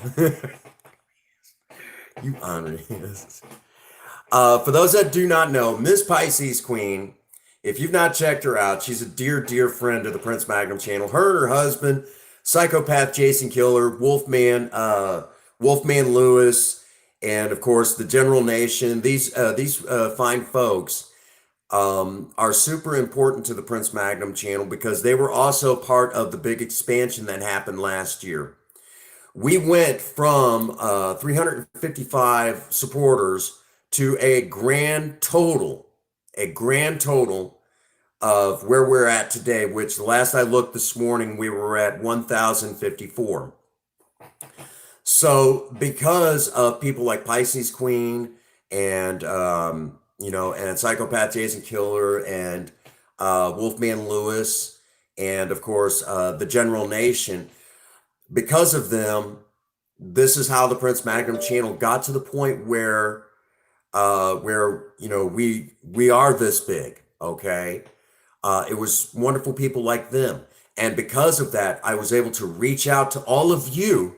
And like here on Thursdays, we go live and we talk about sobriety. We talk about sobriety and me staying sober. And I get to tell you all that there is a solution to the problem known as alcoholism. Even if you're not an alcoholic, maybe someone you know is. And because of that, I can share that message of hope. And it was fine folks like Pisces and Psychopath Jason Killer and, and Wolfman Lewis and the General Nation, fine folks like that that helped get me out there so I can tell you all that message of hope.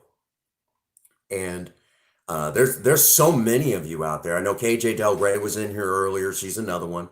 And of course, then let's not forget Alley Katz. Oh my gosh, Alley Katz, such a sweetheart, such a sweetheart. I would hope, I would wish she was in here right now. I'd be able to share that, how important it was that I got out there like this and be able to tell you guys that there is hope.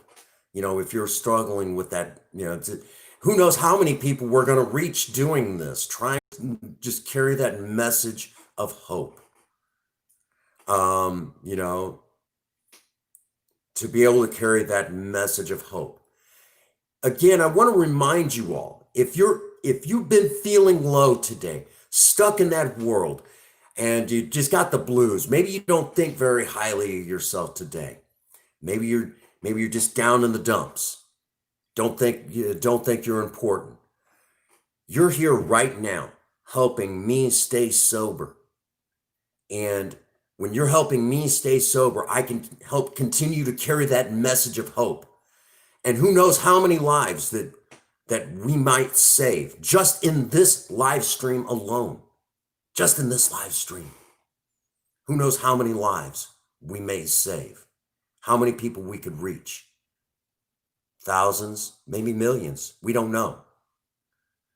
But just think about that, okay? You're feeling low, and you never know. You never know who you might be helping today just by being here. Just by being here. So if you were feeling low before, didn't know how to, was just feeling broken down and in the dumps and everything, you are here right now helping people get sober. And you may never even meet them. So if you're helping save lives, is there any reason for you to feel low today? And the answer is no.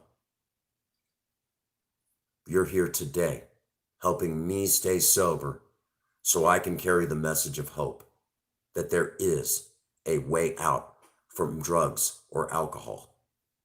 So if you were feeling low today, I hope you don't anymore, because it takes all of you to help me stay sober. I'll say it again. I am a selfish alcoholic. I am so selfish, in fact, that not only do I need the program of Alcoholics Anonymous and every last one of its members to help me stay sober, but I need all of you too. Every last one of you. Every one of you out there. I need you too. You guys are important to me. You guys help me stay sober. Without you guys helping me stay sober, I don't know where I would be. So I still need all of you too. Every last one of you. So again, you don't have to feel low today. You are important. What's going on, Wolfman? Welcome to the live stream. I was just shouting you out, telling everybody how important you are, how you've helped build, helped my channel get out there, and was talking about sobriety and talking about how important it is that You know, thank you, Blucky. Appreciate that, buddy. You know, what's up? I'll tell you what's up today. I will tell you what's up. I woke up this morning.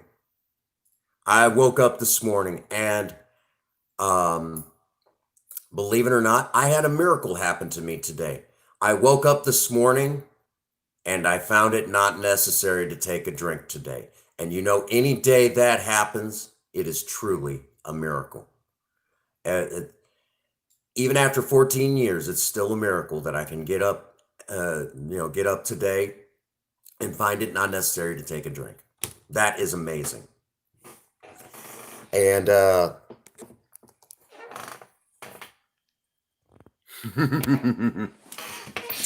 so you guys are absolutely important to me. I love every last one of you. Hang on a second. Honey, you all right out here? Oh, I'm coming through and grabbing coffee.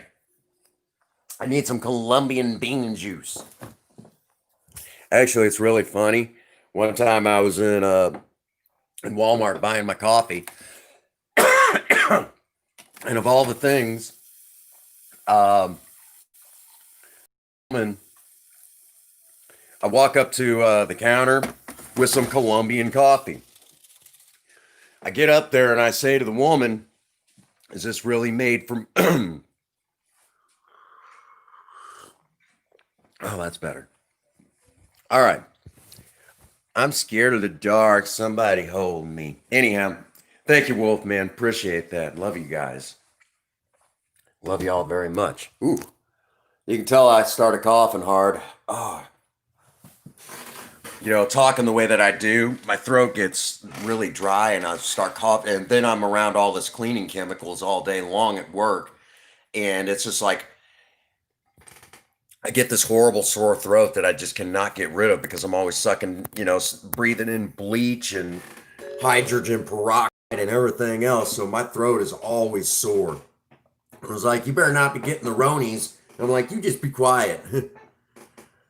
But because I spend all my time at work doing that, cleaning and sanitizing, so nobody gets sick. It'll probably be my luck. I'll be the first one to get it.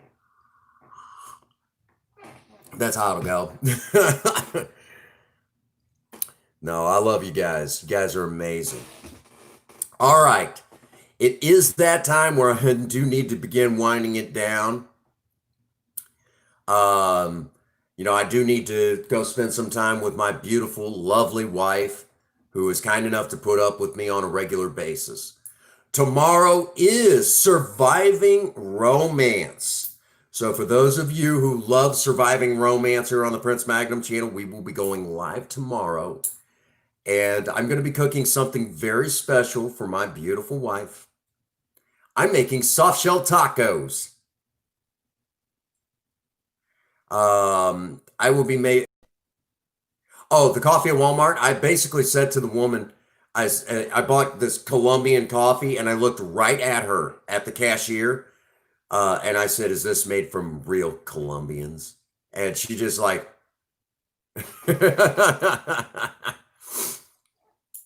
that's what. Yeah, that's what. And she just kind of, I don't know. Made from real Colombians. One of them dark jokes. But anyhow, so tomorrow we are having, instead of Fancy Friday, tomorrow is Fiesta Friday. I'm making soft shell tacos for my beautiful, lovely wife. So if you guys want to see Prince Magnum cook up tacos in a live stream, that'll be tomorrow. So I know that's probably pretty exciting for a lot of you. You guys will get to see me cook up some tacos. I know a lot of people just love tacos.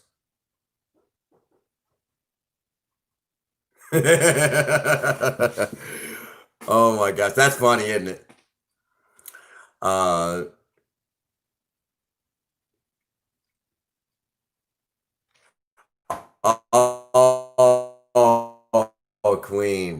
Queen B, you're an important person in here. I honestly think, Queen B, if you weren't in one of my live streams, I honestly think it doesn't feel the same. I don't know what it is, but when you, and I know TFZ is somewhere floating around, but when you guys aren't in here, in a lot, it just doesn't feel the same. You know, something about it. I don't know what it is. Y'all are important to me, but it's just like certain people, you know, it's like I know when they're, it just feels, like, it's like you're always so glad that everybody's here.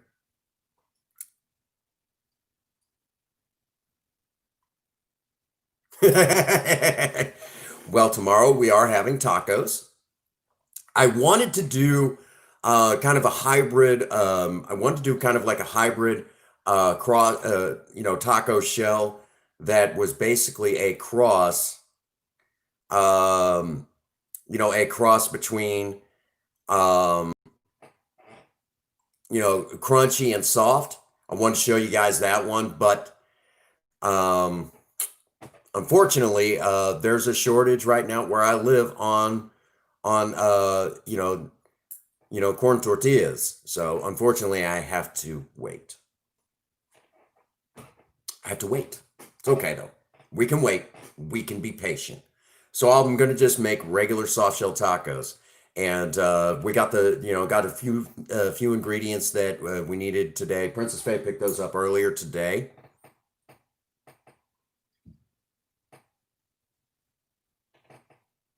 Really? Ooh, I'm interested. I'm interested. So again, you guys, every last one of you are important. So tomorrow we are having Fiesta Friday. I'm going to show you guys this really, really awesome taco recipe. You guys are going to love it. And we're going to have fun.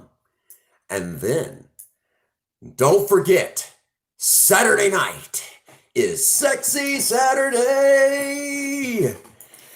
Sexy Saturday, where Princess Faye slathers my face in drag makeup, and I look oh so pretty.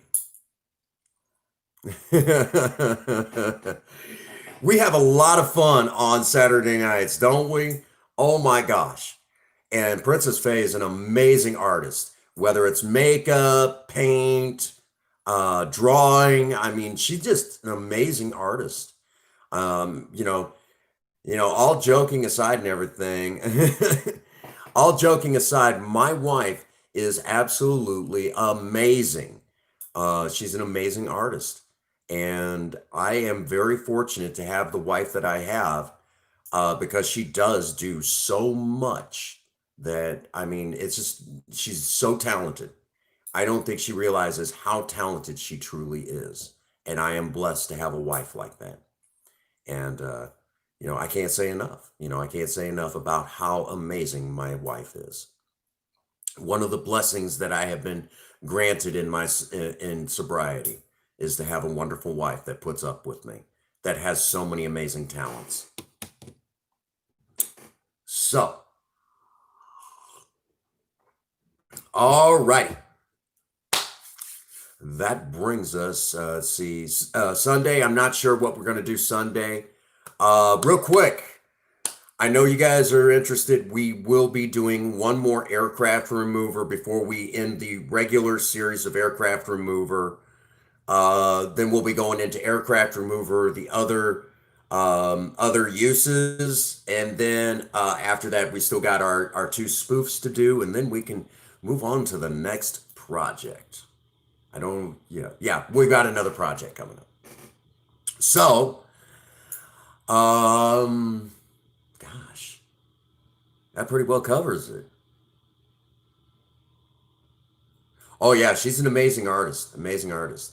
Oh, real quick, for every one of you out there, please do not forget. Tomorrow, Project goes into the shop and gets her brand new wheel and steering wheel installed. Be like, hey, yeah, I have always wanted a car that had its own custom steering wheel, and to be able to tell you all this in sobriety, man. Here I am, 14 years sober, and I finally get, I know it doesn't sound that important to you guys, but it really is that important to me. I know that sounds weird, but I finally have a car that has a custom wheel, and I always wanted one. Always wanted, a really cool car like I got, how people just, love it all over the world and everything.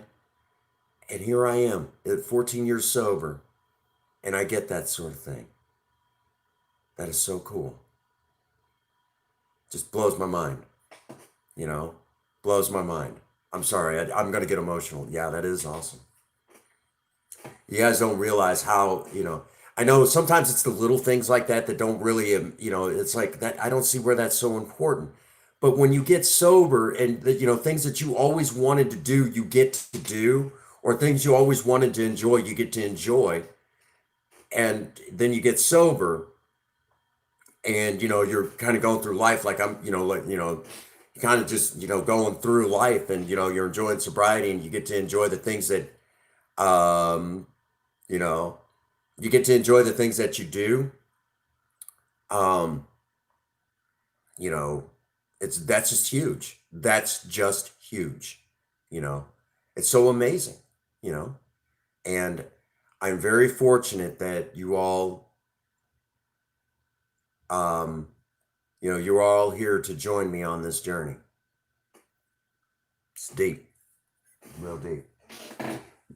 All righty. So that brings us to our spot again tomorrow, 7 o'clock Central Standard Time. Be there or be square, because if you're not there, you're going to miss out on Fiesta Friday, our first ever. All right. So that brings us to our usual spot. Now, normally, when we do sober talk, it ends a little bit differently. As we shut down the stream, it kind of comes to a close a little bit differently. Normally, get out there, work on a project, all that stuff. But we say it a little bit different here, but the ending line is always the same. Yep. Well, we say it a little bit different at this here on Sober Talk. So as I begin to wind down the live stream, both, be there or be square. All righty. So, Fiesta Friday and Sexy Saturday. So as I get ready to shut down the stream, you better remember, Queen. All righty. It just wouldn't be the same, especially on Sexy Saturday, if you weren't in there having fun with us. All right. So as I begin to shut it down, let me say it like this.